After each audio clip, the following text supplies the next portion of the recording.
بسم اللہ الرحمن الرحیم۔ السلام علیکم ورحمۃ اللہ وبرکاتہ۔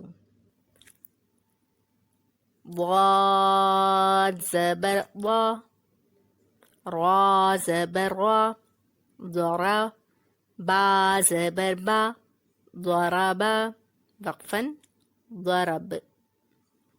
را کو دیکھیں ہم نے موٹا پڑھا ہے، کیونکہ را کے اوپر زبر جب ہوگا یا پیش جب ہوگا تو ہم اسے موٹا پڑھیں گے، اور اس کو جب ہم نے وقف کیا تو ضرب نہیں پڑھا بلکہ ضرب۔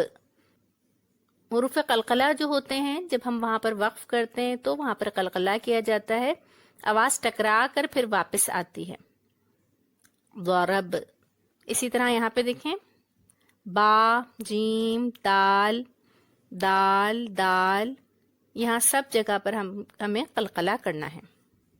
کاف زبر کا، سین زبر سا، کسا، با زبر با، کسبا، وقفاً کسب۔ خا زبر خا، را زبر را، خرا، جیم زبر جا، خرجا، وقفاً خرج۔ میم زبر ما، را زبر را، مرا، جیم زبر جا، مرجا، وقفاً مرج۔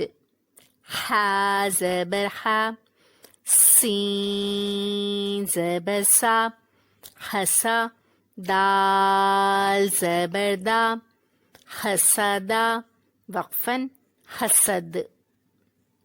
سین زبر سا، جیم زبر جا، سجا، دال زبر دا، سجدا، وقفاً سجد۔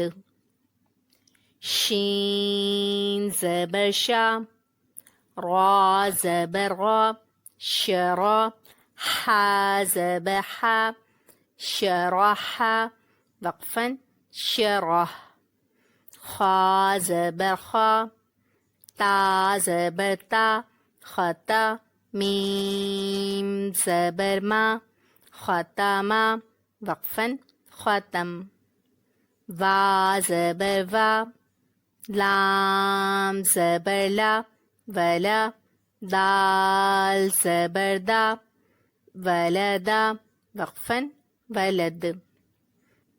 وا زبر وا، را زبر را، ورا، دال زبر دا، وردا، وقفاً ورد۔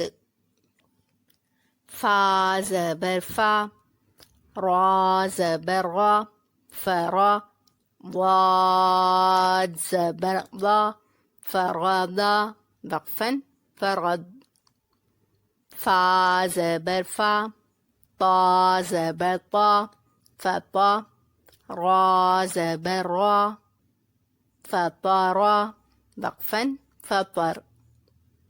آپ پڑھتے ہوئے بس یہ خیال رکھیں کہ ہر حرف کو اس کے مخرج سے ادا کریں، جو مخارج ہم سیکھ چکے ہیں مفردات کی تختی میں۔ اور دوسرا اس بات کا خیال رکھیں کہ حروف کو دیکھیں کہ کس حرف کو ہمیں موٹا پڑھنا ہے اور کس حرف کو ہم نے باریک پڑھنا ہے، اور ان کے صفات کا خیال رکھتے ہوئے پڑھیں۔ انشاءاللہ تعالی ہم بہت اچھا پڑھنا سیکھ جائیں گے۔ اللہ تعالی ہمیں بہت اچھا پڑھنا سکھا دے اور اس کو ہم سے قبول فرما لے، آمین۔ السلام علیکم ورحمۃ اللہ وبرکاتہ۔